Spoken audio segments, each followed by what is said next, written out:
I was doing the exact same thing. I was just having a party. Thing.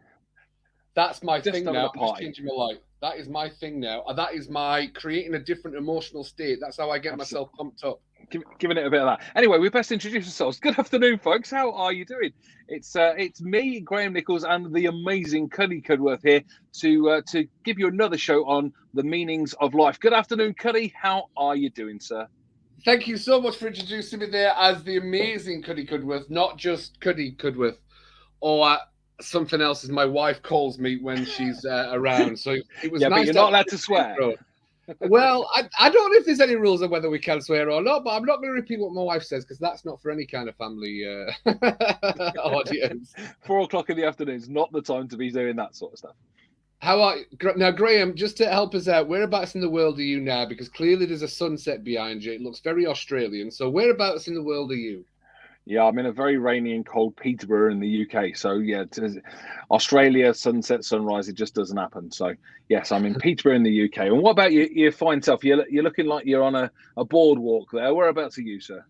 Well, I am all the way up in Scotland, beautiful Leven Fife. And I'll give me, at the end of this, give me 5 minutes to talk about Leven Fife as well, because I've created something that everyone needs to know about. Awesome. Fantastic. I will indeed do that. Veronica, good afternoon. It's nice to see you there, Veronica. Thank you for joining us again. I think you're our one regular viewer at the moment, Veronica. So we really, really appreciate you being there. Thank you very much. And she supports me for the other radio show as well. And it's like, if Veronica's not in, I'm like, oh, I've got no one. I've got no one whatsoever. Nobody watching if Veronica's not about.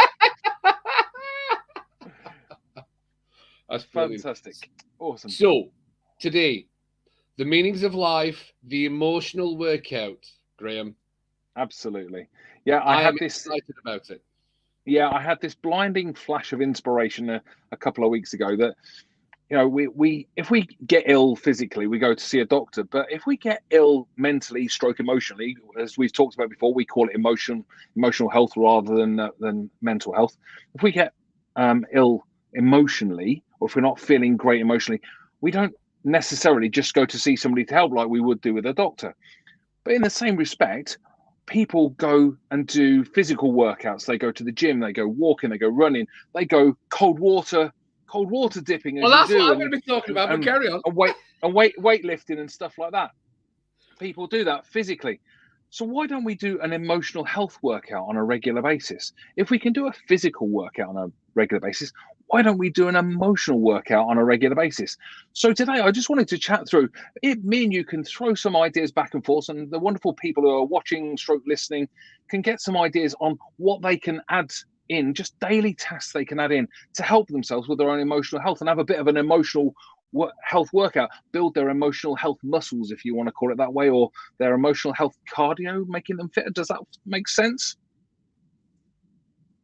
To make yourself fitter, and it's not that I'm nodding, but I'm thinking we should be calling it the fitter emotional states that we have. Now, there's a lot of things that I do for emotional health because I think, and I know we've talked about this, that anxiety and depression comes under the way that we think, which is emotional. So there is that banner of mental health, but keeping yourself mentally fit and things like that, 100%. And you are completely right about the going to the gym and doing all those kind of things. And we know that going for a walk is, in all fairness, one of the best things you can do. Absolutely is. I do it every morning. In fact, I actually go on 2 walks in the morning these days because I take my dog Charlie out for a walk. But bless him, he's got some injuries from his past life and being abused. So he can only manage about 15 minutes. So I go for a walk with him. I come home, I give him his breakfast, and then I go off out by myself for a half-hour walk. So I cover 3 kilometers in just over half an hour because it is just so amazing, not just physically for me, but just to help me clear myself. What's a kilometer? Since when have we started talking kilometers? Well, because you've got an app that tells you kilometers. It does. That's what my Apple Watch does, and I can't figure out how to put it on miles. So 3 kilometers is about 2 miles, right? There's got to be a setting that you can change it from kilometers to miles, Graham. There's got to be. I'm sure there is, but do you know what? I haven't figured it out yet, so I just talk in kilometers, okay? That's what I talk in. You're a mastermind. Not in technology, I'm not. Heck no. You on StreamYard, you do your breakthrough course on StreamYard. You're like the host with the most. the host with the most. I'm not sure about that. But anyway, let's get back to emotional health, Cuddy, because you're distracted from the conversation. And you're taking the mickey. No, I'm not taking the mickey at all. I just find it funny that you said 3 kilometers, and I'm like, what is he talking about kilometers for? But now, okay, I walk for about 35 minutes. Okay, how does that sound? Is that better for you, or do I need to talk in microseconds or something? No, miles. I was just looking for miles. Makes it more. So it's about 2 miles. 3 Ks is about 2 miles. So that's what I do, and the emotional impact it's had on me of being able to just walk, whether I listen to an audiobook or whether I listen to some nice loud rock music as is my want, or whether I just walk with nothing in my ear so I can deal with my thoughts and that. It just has this massive emotional impact on my life. So the first one I was absolutely going to give is exactly the same as you. The first thing you can do for a good emotional health workout is go for a walk every day. Now, I think we should. It's all right saying going for a walk. Now, if you read anywhere, and I think we should, it's a good point to say there, Graham, but if you read anywhere where it's on mental health channels, when it's on the news, when it's in the newspapers, on the radio, I listen to the radio quite a lot because it's in my car. It's always like, go for a walk, let the mood pass, go for a walk, let the mood pass. But however, when you're in that downward spiral, right, that completely anxiousness, depression especially, because it comes up, hugs you, and absolutely drags you down.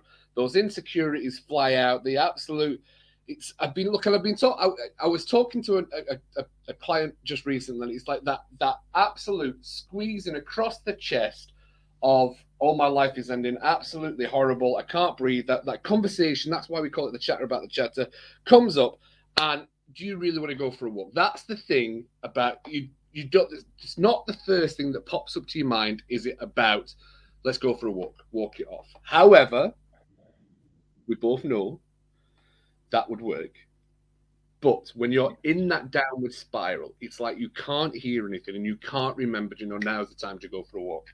So what about preempting the strike? What about recognizing the signs first, Graham? What do you think about that? Yeah, and to be honest, that's kind of what the emotional healthy workout is all about. Because we go for this physical workout, whatever we do, whether it's a walk or the gym or whatever we do, we go to help ourselves be healthier physically so that we don't get ill. So the idea of the emotional healthy workout is to do it on a regular basis to help your emotions stay on a level so that if you do feel that dip, you've got something that you can then use as an extra. But if you're doing it regularly anyway, you're building a pattern up of doing it regularly anyway, then you don't go as far down into those dips because you slide down a bit and then you bring yourself back out. And then you top yourself up with your emotionally health workout. You get fitter and healthier of your mind and emotions. And that's part of doing getting into the habit of doing an emotional workout. And I like that. So now I've got lots of things that I do and I still do for the emotional anchor, especially when I notice that I'm getting more anxious. Now, I don't know what our listeners are like, Veronica especially, but I know that when I've not slept well, my monkey mind, because I always come from a place of monkey mind, my insecurities, the worry that often pops up, I say often pops up, it very rarely pops up now because I've really got some cracking systems in place that just push to the side. It's not something I need to be bothered about. But I know if I've not slept well, I can wake up in the morning and I always use the thought pendulum. I identify my thoughts in those conversations, and I know if I'm off to the negative down spiral, I'm like, if I carry on, I'm going down into that depression. And I talked about the thought pendulum on a previous show and stuff like that. So that's one of my emotional workouts, is identifying my thoughts and understanding that thoughts are not facts. That's one of my things. I wholeheartedly use that to this day, and anchoring. I find anchoring amazing. What about yourself, Graham? Yeah, and I guess kind of along the same lines, one of my first things to do every morning is to choose my emotion for that day. Is to choose the emotion I want to predominantly feel for that day. Now, it doesn't mean I'm going to, if I choose joyful in the morning as an example, it doesn't mean I'm going to be joyful all day long. But what it means is that I'm focused on having joy in my life that day. So that when I stop feeling joyful, I can start asking myself, okay, what's going wrong here? Or it may just be happy, or it may be relaxed, or it may be peaceful. It doesn't really matter. I like to choose that predominant emotion first thing in the morning, so that if I'm not feeling that, I can start asking myself that question. It's a bit like your pendulum. I'm kind of sat in the middle at, let's say I choose peace in the morning, and if I start to drift one way, then I can say, hang on a minute, there's a problem here. I'm not feeling peaceful. I'm feeling stressed. One of my foils, I have to say, stress is a part of my life that I try to get rid of, but it's definitely there. And if I start to feel that way, then I can start to ask myself why and how I can bring myself back to that level pendulum of peace. So if I choose it first thing in the morning and I know that that's how I want to feel for the rest of that day, then I can notice when I'm not feeling that way. If I just get up and accept whatever emotion comes across me that day, then I'm not in control of that emotion. Yes. I just want to bring Veronica into the show. Emotional and mental health issues are shunned and shushed. It definitely needs people to understand that, like medical eyes or dental maintenance, it's a must. So why not our mental well-being? Veronica, Absolutely. You're 100% right. I love the fireworks as well. Thank you, Cedar, for that one. Fireworks. I don't know if that's your your page, Veronica. So it looks like that's I know we're going to keep talking about. Is that brilliant? So I know that we have. I still like to touch on this. I still think it's the word. We've talked about it before, but I want to talk about it again, Graham. I do want to touch about it because I know you come from a different place on this one, but it's doctors going to the doctors and be given a tablet. It sends shivers down my spine because I know, but that's what the doctor's job is. You go and see a doctor. And I'll talk about my experience. I'm vaguely aware of yours, Graham, because I know I've done your videos and stuff like that. So I went to the doctor and I just said, I just can't turn it off. I've got these conversations going. I've got these things going around. And the doctor said, yeah, there's the phone number for the Samaritans and there's tablets if you want to start taking them. I'm like, I don't want to take tablets and I said, also, I'm not suicidal. I've had days where I'm thinking, off casual marks, so I could just end all this. But no, I wasn't suicidal. It was just different. It was a different thing that's going on. The Samaritans, it was just the strangest thing. It was the strangest thing. And I'm like, no, this is not right. The doctor's not listening to me. He's not understanding the challenges that I've had, which was stupid from what had gone off in my past. And it still frustrates me now. And to be honest with you, Graham, a lot of my clients say, I've just been to the doctors. And they've said, I can get you some help, but it'll be in 8 months' time. It'll be in 9 months' time. And I'm like, this is just so frustrating. It's so frustrating. And that's I know you come from a different place for doctors because you say doctors work hard. I get that doctors work hard. I get that, Graham, 100%. Am I rattling on there, Graham? Because you can jump in anytime you want. But you're rattling on a little bit there, but yeah, I do agree. Doctors do work hard, but unfortunately, the bit I agree with you absolutely is their first response is to give you a tablet, and that's not necessarily the right approach. Now, I'm not saying that for people out there that are watching or listening that are on tablets already, I'm not saying you should just quit them. Absolutely, I'm not saying that. And for some people, medication is absolutely the right way to go because they believe that's the right way to go. I get that completely. However, I'm like you. When I went to the doctors, when I went with, they diagnosed me with stress, anxiety, and depression all at the same time, and offered me a prescription for a tablet. I didn't take it either because I wanted to know more about it so I could get out of it. I didn't want to take a tablet that might take 3 months to work, which is what the doctor told me. I remember her telling me this could take 3 months to work. And I'm like, I don't want to feel like this for 3 months. What the heck? So I needed to go and find out more about it. And I think the one amazing thing about, this was 20 years ago, over 20 years ago now. The one amazing thing about this time, the history or the place in history we're in, is there is so much more being talked about it. And Veronica's absolutely right about it being shunned or shushed. In case you haven't noticed, Veronica, neither me or that guy over there, we don't shun or shush anything. We're noisy about it because we want people, that guy over there, because we want people to actually get out and talk about it. We want people to bring it out into the open. We want people to get help for it. And that's the key point. And that's why I thought about this emotional health workout. If people started doing something towards their own emotional health every single day, even if it's 20 minutes or 15 minutes of your day, just doing something to help your own emotional health, then you're just going to build on that. Much like your fitness will get better with you doing a physical workout, your emotional health will get better by doing an emotional health workout. And it could be something as simple as going for a walk. I know, Cuddy, you're a big, big fan of meditation. and Meditation. Absolutely, dive in with meditation. So I will honestly tell you that I think meditation, and I think there's so much science that backs this, that meditation, and I'm not talking about sitting cross-legged and going hum hum. I know that honestly there's such a stereotype to meditation, and I'm like, no, and I'm on it, 6'2", 3 feet wide. I do strongman training. I go dipping in the sea, and meditation has taught me that I can let those thoughts go. I can let them pass. I don't have to engage with those thoughts. And once you start letting them go past you, and you practice that habit of letting them go past you, you then start doing that in real time. So I can do that on a daily basis when I am meditating or not meditating. I can let all pass, so that basically I don't even hear them anymore. I only hear the thoughts that I want, and I grab onto, oh no, that's a good idea, I'm going to try that. Oh, that's a good idea, I'm going to try that. That might be a really cool way of explaining meditation. I don't think I've ever explained it like that before, Graham, but that's what the practice of meditation taught me. Yes, yourself, because you like tapping. I do like tapping, and I love meditation as well. And when I did my meditation course for people to buy, I absolutely wanted to make it a practical guide into meditation. I didn't, like you, the whole thing about cross legs, sitting at funny angles, giving it some of that, or so. It just doesn't. For me, when I'm doing meditation, I want to be comfortable, so that I don't feel pain in my back or in my legs or anything, so that they're distracting me. I want to be comfortable so that I can just focus, like you said, about letting those thoughts go. So meditation for me is a big thing, and first thing in the morning and last thing at night. After my walk in the morning, that's how I let my body calm down and let my thoughts calm down. Last thing at night, I calm everything down again, and just so I get a decent amount of sleep.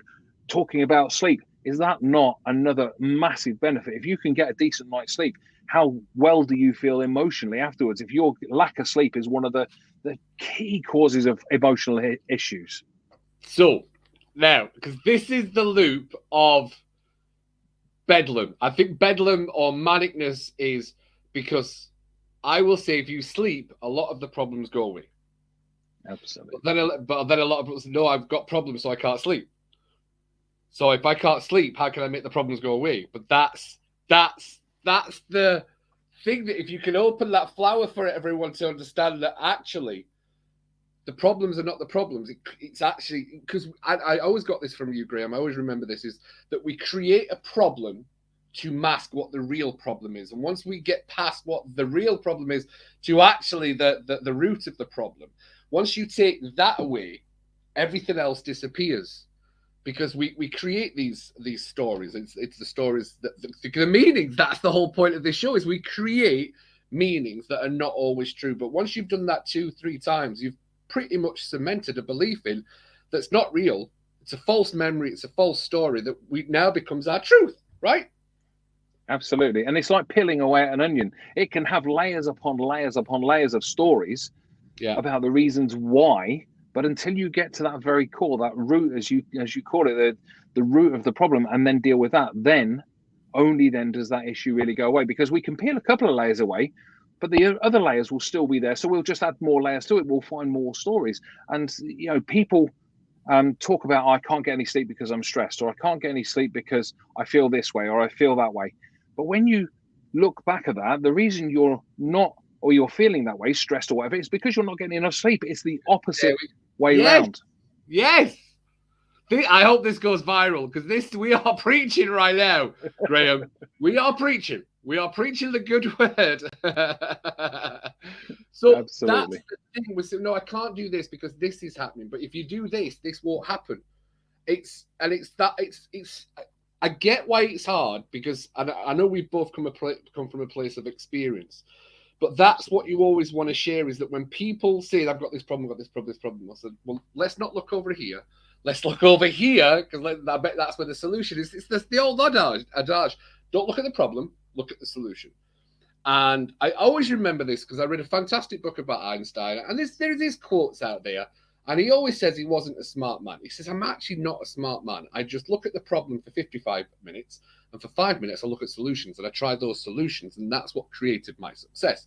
And I think if you could, and when And I'm fully understanding that when you are in that absolute downward spiral, all you can see is the problem. You can only see the problem. It's that, well, no one's listening. No one's seeing, because we're always talking about the problem. A lot of the times when our friends come around and say, have you tried this? Have you tried this? They're actually giving you solutions. But at the same time, we're like, well, no, because this is the problem. This is the problem. This is the problem. Because we get, that's the negative bias. That's that negative suction of, let's just look at the problem.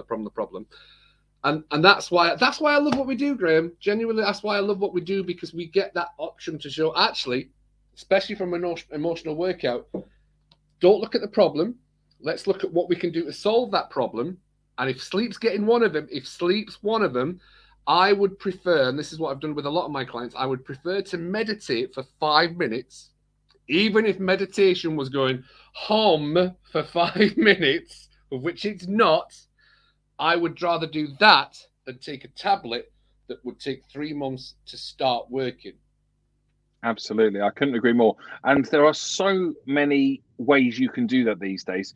You know, you go onto YouTube and put in sleep meditations. Yep. There are hundreds. I've got some. There's yep. I think it's got the Honest guys are out there. They've got loads of them, and some of them last 20 minutes. Some of them last 3 or 4 hours, and it's just the sound of the sea lapping against the shore or something along those lines. Some of them are guided with voices guiding you down and relaxing. You can use them. There are apps you can use. There's white noise apps, so that it disturbs your thoughts, so that you can't actually focus on a thought because the white noise is there. That's a great way to drift off to sleep, because it stops that thought thing. When you start to get more sleep, your emotional health, you have such more of a grasp on your emotional health when you are relaxed, when you are refreshed, when you are rested. And those are the 3 words. As I meditate at night, I focus on 3 words, and that's rest, relax, and reset. Those are the 3 words I focus on when I'm meditating at night, because that's the 3 things I want, knowing that when I wake up in the morning, if I'm rested, relaxed, and reset, then I'm good to go. Yeah. Yeah. So folks out there, just look for the apps, whether it be Calm is a great app for meditations that have sleep meditations on it. As I say, YouTube, go and look on there. Just put it by the side of your bed and let yourself drift off to it. Yeah.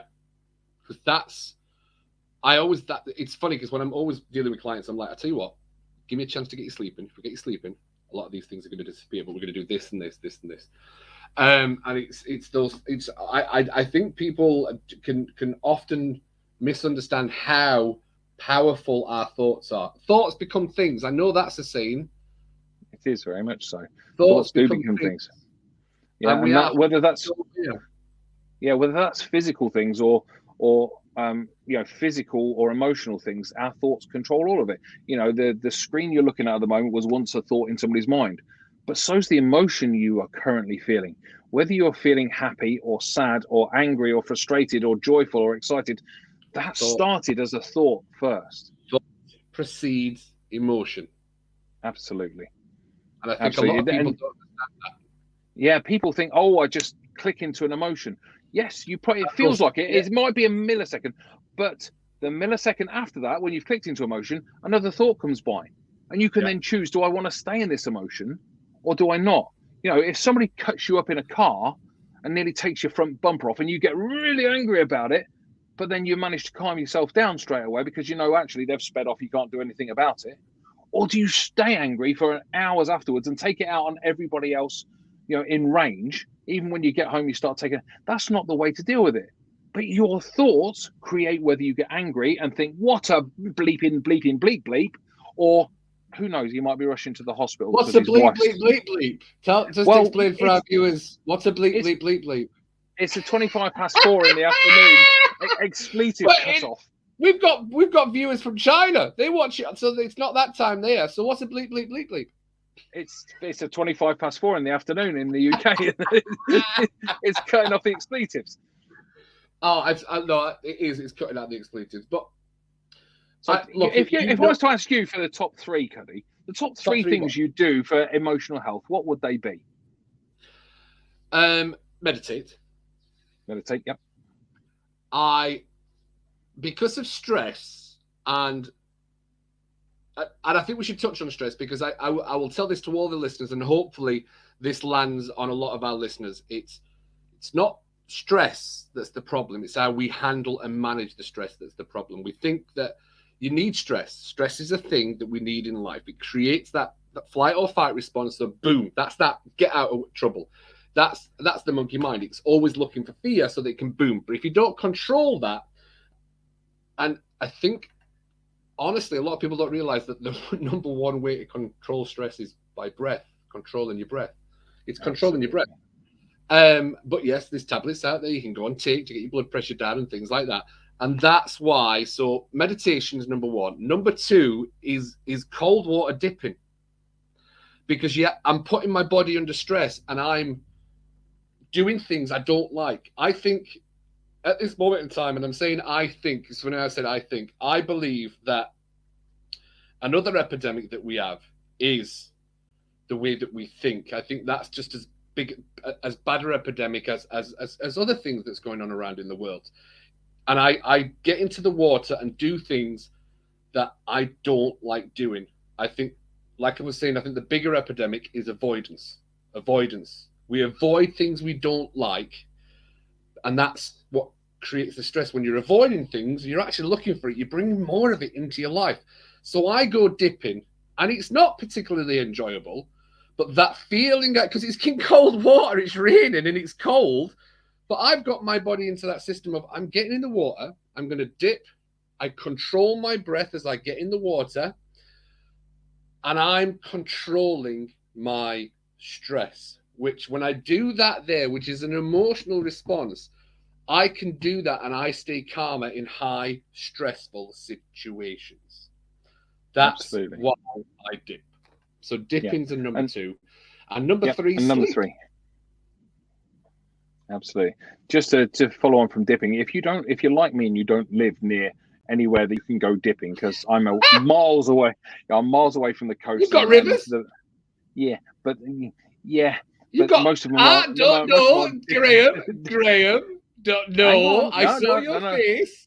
No, I'm going to give you an alternative. As much as if I lived near the coast like you, mate, I would be in there straight away.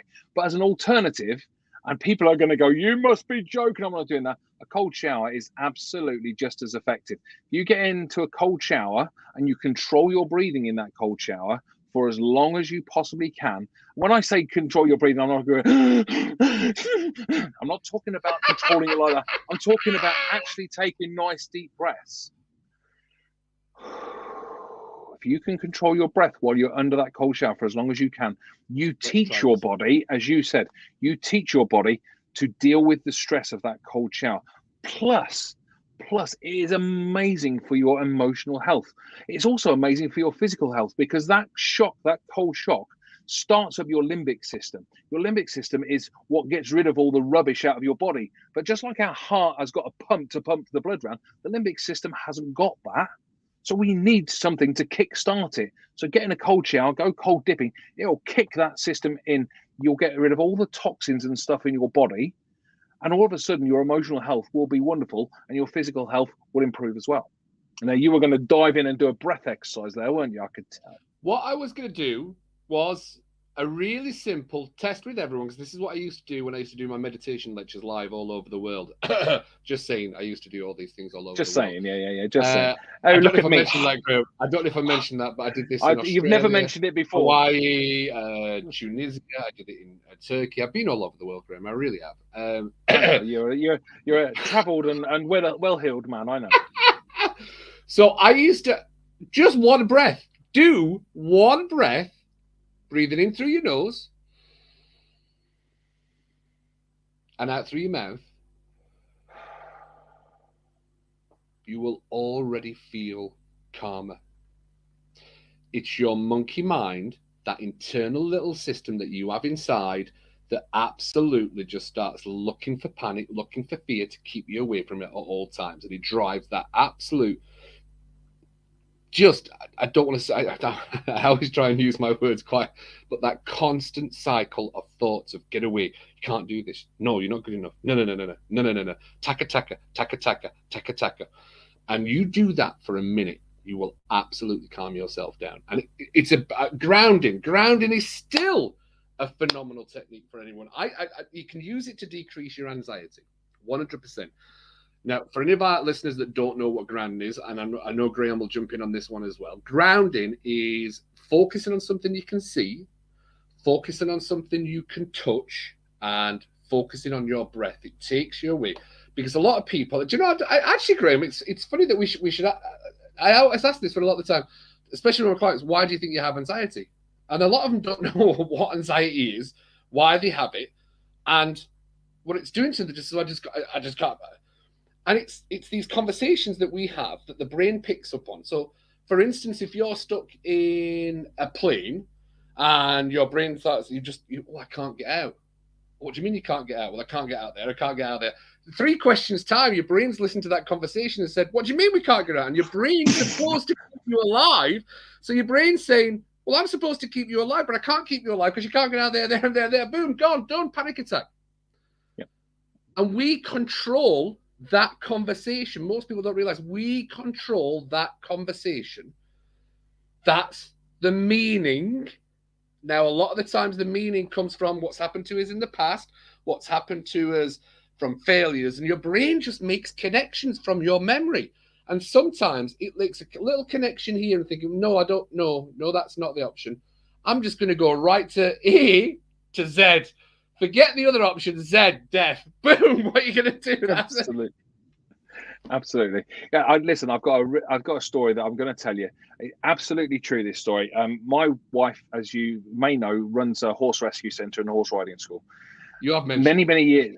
I thought I'd mentioned it. It's not as windswept and interesting as yourself being all around the world, but that's what she does.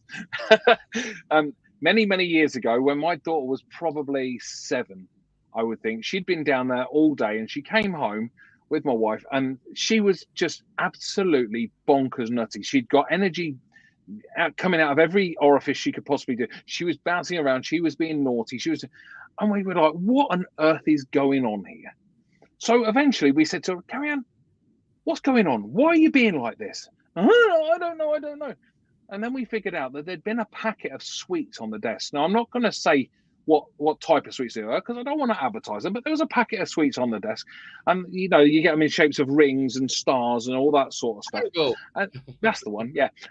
So there'd been a packet of sweets on the desk. Now, we always used to tell her you can only have 4 sweets, because we knew that the moment she had more than that, she was bonkers. There was no reaching her. So she could only have 4. How many sweets did you have out of that packet, Carrie Ann? How many? All of them. All of them, Dad. I had all of them. I had the whole pack. And I'm not talking about one of the little farty packs. I'm talking about one of the big packs. I know. So I said to her, and this is the point of the story, I said to her, why did you just keep going back and having more when you know you're only allowed 4? Her answer was, my brain told me to. Tell me, though, from that age to what age in life do people not realize? Because my answer to her was, whose voice is it in your head then? I always ask that question. Whose voice is it? It's your voice in your head. So take bleeding control of it. Yeah. Oh, come on. How old is she, Graham? Well, she was 7 at the time, but I'm making, I appreciate she was only just learning that, it's about 7 or 8 that the internal dialogue comes around. But for people who are older than that, and when you start to realize it is I've said it before so many times, it's one of the biggest changes in my life was when I realized that that's my voice and I don't have to listen to every thought. I can control them. That changed my life. It's your voice. The amount of times I've said that, FYI, that's your voice. What do you mean that's my voice? Yep, that's your voice. And I love that story, and I've had conversations with other people, because I always advertise one book. I'm like, look, whether you want to work with me or not, just go and read this book, and you might find it absolutely changes the way that you are, because it'll literally tick every box for what you're going through. And it's Stop Thinking, Start Living by Richard Carlson. Phenomenal book. It ticked every box for me. It ticks a box for about 95 people of 95% of everyone. Oh, right, okay. It's not even a hard book to get through either, because you read a lot of books sometimes like, wow, this is deep. So the Stop Thinking, Start Living is a phenomenal book. Go and read that. I think I advertise that every show. And I was going to try and get him on a podcast, Richard Carlson. Yeah, I was going to try and get him on a podcast. But bless him, he's died. He died in an airplane crash. He did, I know. And I was, which is really bad, because I don't get him on a podcast now. So, and a couple of minutes ago, you were talking about being in an aeroplane and not being able to get out. Are you trying to scare the listeners? So that was the premise is it's your conversation. I was like, what do you mean it's my conversation? And I've said that with people when they're reading books, and I've had friends and I said, I don't like, I've read the book and I don't like the way the guy talks. And I'm like, what do you mean you don't like the way the person talks in the book? He says, well, I hear the voice and it's really condescending. I'm like, no, that's your voice. That's not the book's voice. And they're like, what do you mean? That's your voice. Your voice is condescending. It's not the book. And they were like, is that a pattern in your life by any chance? I didn't go down that route. But my monkey mind at this time is like, telling me right. I'm like, no, shut up. I don't need to prove them I'm right. Shut up. But that's the thing. So if you're, and for anyone watching this show, if you're reading a book and you don't like the tone of the book and you're like, oh, this guy's so arrogant, that's your voice. That's your voice. You've created that meaning with your emotions. Your emotions have created that story. And that's really powerful for a lot of people. What a great show. What a cracking title, by the way, Groot. Well done for thinking about this title. Brilliant. Well done. Good stuff. Thank you very much, sir. Yeah, it's there. So what other things can we give to people that they can do an emotional workout with? If we can give people, loads of stuff, then they can pick and choose the bits that really work for them, can't they? Because I have the bits that work for me and you have the bits that work for you, but that doesn't mean it's going to work for everybody. So what else can we give them? A morning checkout. A morning check-in with how you're feeling. A morning check-in and those little questions. All right, I'll tell you, I'm going to throw out there. I know I do this on the Positive Mindset course. I do this. I give everyone the Jenga model. Consider yourself a Jenga tower. Now, if your emotions are not on point and you're not in control of them, you're going to be wobbling. Now, through the day, you have to do things to give pieces away of yourself. You've got to. There's certain things you have to go to work.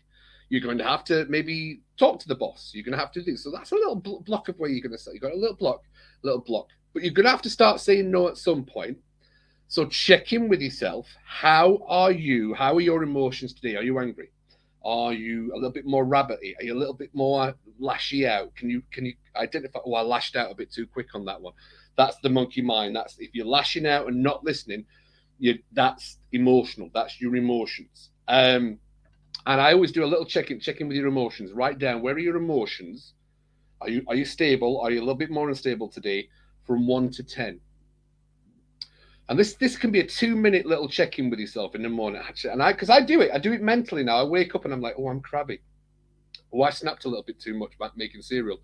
Or, I don't really want to go to the gym this morning and stuff like that. Maybe I didn't sleep well. Now, a lot of the times in the past, I would have created a different complete story of a fabrication of the truth of why I'm not. Because I used to blame everybody else for me feeling down. I had no accountability over my feelings and emotions. And the second I took accountability and said, actually, they're mine and I own them, I'm in charge of that. It's that simple premise of, instead of me trying to control everybody else so they don't piss me off, right? If I just work on me, sorry, Graham, I'm sure they bleep you off. They bleep you off, Goody. No, if I always say that is like, if you're going to be that kind of person, tries and controls 500 people so that they don't piss you off, you're going to be exhausted by the end of the day. However, instead of working on the 500 people in front of you and you work on singular one, which is you work on that, the rest of the 500 people are going to dissipate and not going to bother you because they're yours and you're in charge of them. And once you figure that out, it's like the keys in the door and you open yourself up for the life you deserve. Absolutely.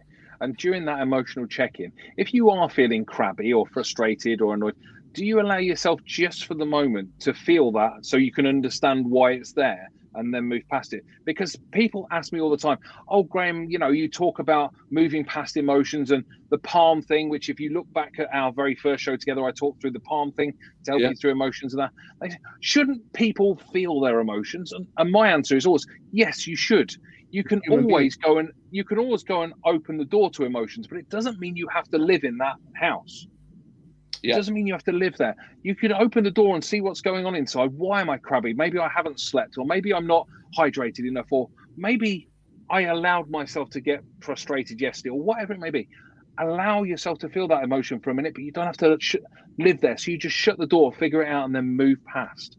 So do you allow yourself time to feel the emotion, or are you just like, no, I'm shutting that off. I'm not interested in that. How do you work when it comes to I do like to say I'm not feeling it today. I'm not tip top. Now, depending on what my day contains, I could choose who do I need to be my best today for, right? Because if it's not me, because we have the ability to say, oh, jack it off, I'm not going to do that. But no, if I need to be the best for my wife or family or something completely different, then I'm making it about somebody else, and I'll be able to change and manifest that. That's a beautiful thing to do, to change those emotions. You can absolutely change your emotional state by. We are all vibrations, Graham. I know we come from the same place and that everything's a vibration. We are all vibration. There's no such thing as a solid state. So when you're vibrating in a depressive state, you are lower vibrations, slower vibrations. And everything slows down. Your brainwaves slow down. It goes down that downward spiral. And you can actually shake it off. Once you start getting anxious, you can identify your thoughts. And I think it was a Deepak Chopra thing, and it was like a really hard kind of really shake it off. It's that guttural, hard breath that actually changes the vibration of your entire body. I think it's called priming. I'm sure Tony Robbins calls it priming. Tony Robbins is priming, yeah. To change your emotional state. Star jumps. You can change your emotional states. Now, I know when you're in a downward spiral, that's the last thing you want to do. I get that, but that's the thing. You nailed it. Do you want to stay there? I was there. I think it was 6-7 months. I was about 10 years ago. I was there. That's why I created Monkey Mind Relaxation. I didn't want to stay there. That was the one thing. But you do meet a lot of people that they stay there because they say they don't know how to get out and stuff like that. And I would challenge that, Grim, because I think there is so many avenues for you to actually. I think you can get stuff from Works, the bookshop, that help you get out of the funk that you are in. There's choice, and I think choice is a big part of it that a lot of people still don't think, no, I don't have a choice. And actually, we do have choice, but it's something that you have to want to work on and things like that, isn't it? Yeah, it is, absolutely. And I think some people are almost scared of what is on the other side. It's easier to stay in that place of feeling depressed or feeling anxious or feeling frustrated. It's easier to stay because for some reason it's fearful on the other side. I know, and the thing I don't think people understand is it's okay to feel that way sometimes. Yeah. We all feel a bit down or depressed sometimes. We all feel a bit anxious or stressed sometimes. You admitted that to it. I admit to it. I do feel stressed sometimes. Usually when I'm going to do live videos, I really don't like doing live videos. It's okay in this situation with me and you because we bounce off each other. But if I'm doing my own live stuff, I really don't like doing it. So about an hour before, I start to feel it churning within inside me. And I can just feel myself going. So I have to pick myself up a bit. But that's okay. I don't mind doing that because I know I have a choice to do that. But it's okay to feel that way. You don't have to feel happy all the time. In fact, your nervous system could not actually stand it if you felt happy all the time. Your nervous system needs a variety of different emotions so that it can grow, so that it can even survive. If you were happy all of the time, your nervous system would get bored and die. Also, if you're constantly living in that state of searching for happiness and you live in that state of happiness, then when you've got enough happiness, you need more. You'll actually go into depression. That's you will, because it's like it's never going to be enough happiness. It's the regulation of it's like your thermostat with your boiler. You've got to turn it up and down. You've got to go up and down. That's why we have sleep. That's what regulates the entire system that we have. You give yourself that rest. But that's the other side of depression, isn't it? Is constantly seeking pleasure, because it creates those endorphins. Once you create those endorphins, then you get that attachment to the endorphins. Right, I need more pleasure. Some people say I need more thrills. And that's a dysregulation of the system as well that a lot of people don't understand. So you don't want to be living in that. You're right. You don't want to be living in that constant state of pleasure. No, not in any way whatsoever. No, absolutely. And I think that's what people need to understand, that they do think, oh, I just need to be happy all the time, and I'm not, so therefore I'm depressed, or I'm not, so therefore I'm frustrated that I'm not happy all the time. Things aren't going my way all of the time. People seem to think that life shouldn't have problems in it. That's part of life. The only time you don't have problems is when life is over and you're 6 foot under pushing up the daisies. Problems are part of life. And you mentioned there that before you do your lives, this is something that for any of our listeners understand. The name of the show is called The Meanings of Life, because what we feel goes either way on the meaning we create for it. So let's use anxiety and excitement. Anxiety and excitement have the same physical effects on your body. It's the same emotional state in your brain. So your brain feels what it feels. Now we give the meaning to it because we don't know what the end outcome is. So if we don't know what the end outcome is, more fear comes in, which creates anxiety. Now we've created that meaning. It's the same as going on a roller coaster. But you know that what's happening on the roller coaster, so there's going to be ups and downs left and right. So it's excitement, because you've decided to create, oh no, I'm excited. I know I'm going to be scared because I'm going on a roller coaster, but I know what the outcome of that roller coaster is. So I've decided to call that excitement instead of anxiety. That's the meanings that we create to what we're feeling. So a lot of the times, once we create that meaning and slow our thoughts down and thinking down, that's how you regulate not only your systems, your vagus nerves, the limbic system, and all those kind of things. It's all connected, because we are these beautiful human beings. But yes, and I think people underestimate the power of focus. Absolutely.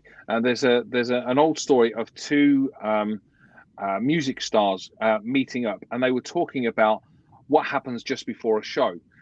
I can't remember.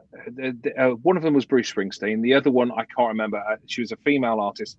The name might come to me in a second. And they were having a conversation because she was struggling to get up on stage because she was having panic attacks before she got up on stage. So Bruce Springsteen was chatting away to her, and he said, so what happens with these panic attacks? He said, I've never felt this before. And she said, I don't know what it is. I walk towards the stage. There's 10 minutes to go, maybe 15 minutes to go before I'm due to go on. All of a sudden, my palms start sweating. I start to breathe differently. I get tingles all through over my body. And I just know I'm having a panic attack. And Bruce Springsteen turned around and said, well, that's funny, because 10 minutes before a show, my palms start sweating. I start breathing differently, and I get tingly all over, and I'm not ready. The only difference is how they language it and the meaning they create from it. And that is exactly what you're talking about. How we place that meaning on. I place a meaning on going live sometimes of it's fearful. What if I mess up? What if I go wrong? What if I end up looking stupid? What if mantra? And then I say to myself, well, what if I do mess up and look stupid? Well, I'll have a laugh at myself because I'm good at that. I can laugh at myself. What happens if I do mess up? Well, then I'll apologize and I'll make it right again. The what if doesn't really matter. What if it goes really well? What if people get a benefit from it? What if people learn and grow from it? Or what if people, take something away from this hour you and I are doing together and change their life because of it? Yeah. That's the what if I want to be focused on. And that's how I shift myself out of it.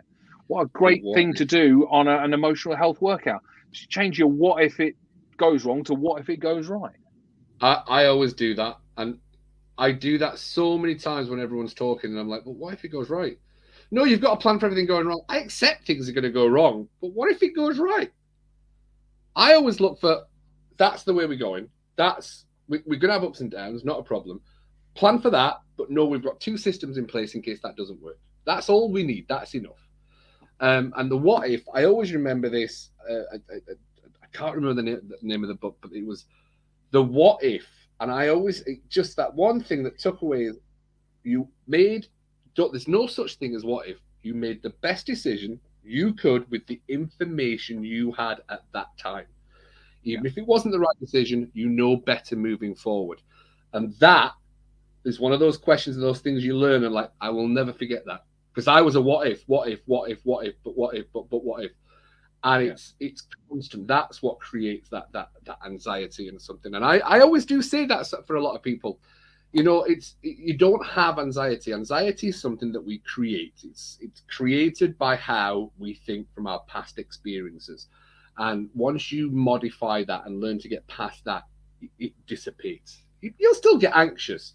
And I think language, we just discussed language. I'll even say that as well. And I always say, I don't ever say I'm worried about anything anymore.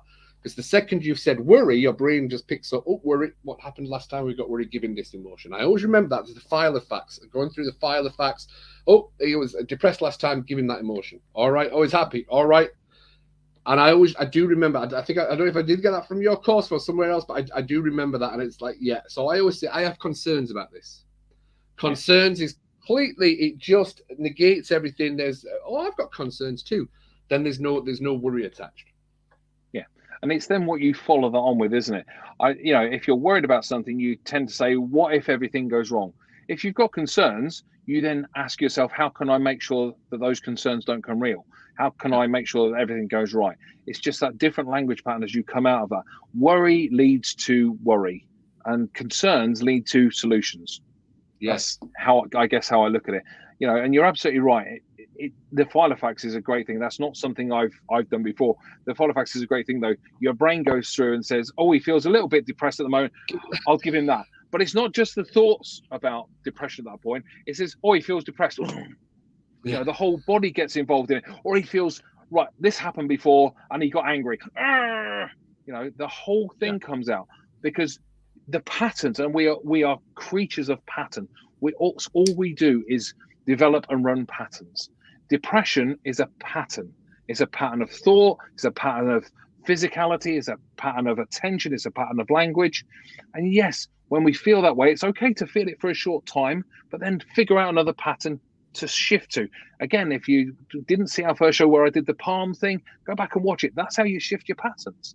Yeah. And that is absolutely what we do in life. We create patterns that form habits and beliefs, and we then live to them, unless we say, hang on, that's my voice up there. That's my pattern I've created. Time to go and create another one. Yeah. And then we can find out information from absolutely anywhere these days. As you say, go and walk into a bookshop, Waterstones or the Works or something like that. You'll probably find a book for less than £5 that will help you in some way. Go and buy an online course. There are thousands, if not millions of them these days that can help you out. The Priority Academy. And Cuddy's in the middle of doing his own course, and he does his live courses and stuff like that. There's I do many live courses. Yes, you do live courses. There's so many options out there for you these days. Podcasts, audio programs, books, video programs, radio shows. Different way. Radio shows. Yeah, come and watch us every other week here at 4:00 on the same. There's so much information out there. For people to just go, no, I'm depressed, that's a choice they're making. And I hate that people think, it's not a choice, I'm not choosing to be depressed. No, you may not be choosing to get into that state of depression, but you are choosing to stay there. Yes. And that's a really difficult thing for people to understand. And I get that, I understand that, been there, done that, got the t-shirt. But the one thing I will always say is that absolutely there's another side to it, and I'm living proof of it, because I never took the tablets that the doctor gave me. Yeah. And I got out of it and I learned everything I could about them so that I could go on and help myself and then go on and help other people. And I know you're the same, Cuddy. You got out of it and you now help other people through it. And that's the message. Yeah, exactly what I did. Well, actually, no, I didn't, because Google, I'm not sure Google existed 20 odd years ago, but I did. Jeeves? You ask Jeeves, Greg. It might have been Ask Jeeves back then. Yeah, to be honest, it was buy books and audio programs. Yeah, and audio programs on cassette, by the way. And if you don't know what a cassette is, you're not as old as I am.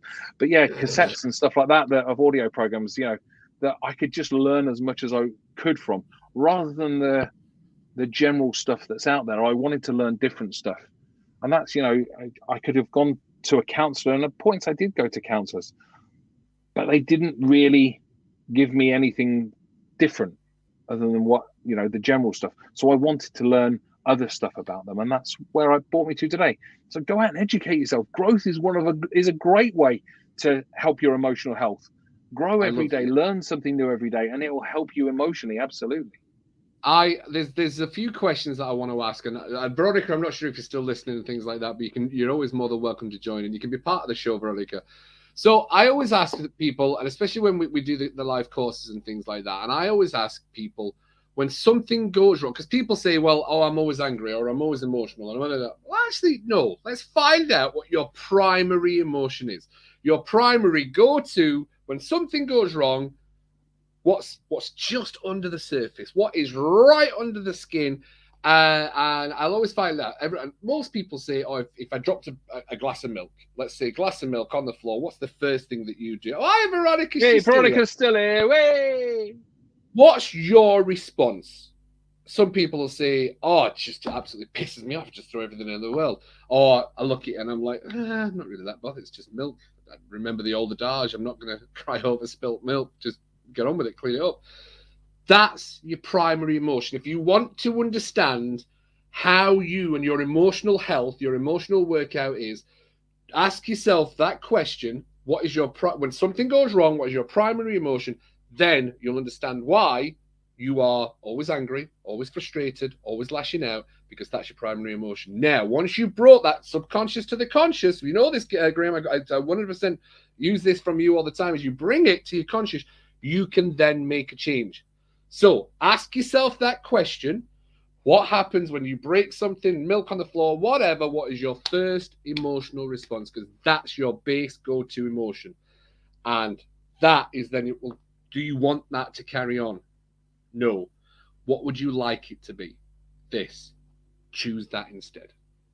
Absolutely. Making something conscious and then making a conscious choice about it is the most powerful way to make a change in your life. Absolutely. And I'll be honest, if I dropped a glass or something in the past, my primary emotion would have been to swear at it, to kick it, to get really peed off at it. That was. These days, if I drop something or something goes wrong, I laugh first. That's my primary emotion, is to think it's funny. Because it's just something funny that's happened, right? Clear it up and get on with the day. But yeah, absolutely. Once I knew that consciously, I could then consciously make a different choice. And that is so powerful. People don't realize that once we put it into our conscious, when we choose to consciously make a different choice, that changes people's lives. And once they realize it's not the thoughts that go in there, is first of all, it's their voice, and they don't have to listen to every single one. Again, game-changing, life-changing. Yeah, 100%. And I know we're getting down to the last few minutes and things like that, but I use that technique for understanding what's going on in people's lives. Family, friends. I watch them when something goes wrong to find out what their response is. Because I know that I can manage that situation a hell of a lot better if I know, if I can see people are going to be quite reactive to certain things, I can come in from a different angle and to be able to help and things like that. So I find that such a great telltale for what people's primary emotions are. It's a beautiful thing. And that's the one thing I did from many years ago, was instead of talking and reacting, shut up and listen. It's one of the most powerful tools, because you just learn so much. Everyone will tell you their life story because people talk emotionally, and that monkey mind just comes out constantly. Absolutely. Yeah. Fantastic. Well, listen, I've thoroughly enjoyed the show today. Thank you for being part of it. And Veronica, thank you for listening in. It's been a great show, but with 2 minutes left, Cuddy, tell me more about Monkey Mind Relaxation and what you're doing and what you've got coming up. Primarily I work with men and women. I want to say, thankfully, I'm working with more more men recently. A lot of my clients in the past have been ladies, but I work with clients, families, parents, gentlemen and ladies, to get past anxiety and depression. That's what I do. It's a lot quicker than you would like to believe, and I also do live courses. And you can download meditations from the website, and the website is there. I did it the right side. Monkey Mind Relaxation. Got it the right side. Awesome. Fantastic. Awesome. Well, what about you, Graham? Well, I own, that's right. I own the Priority Academy. I help people with anxiety and depression and stress as well, but I also provide courses for people who want to become coaches and practitioners and complementary therapists.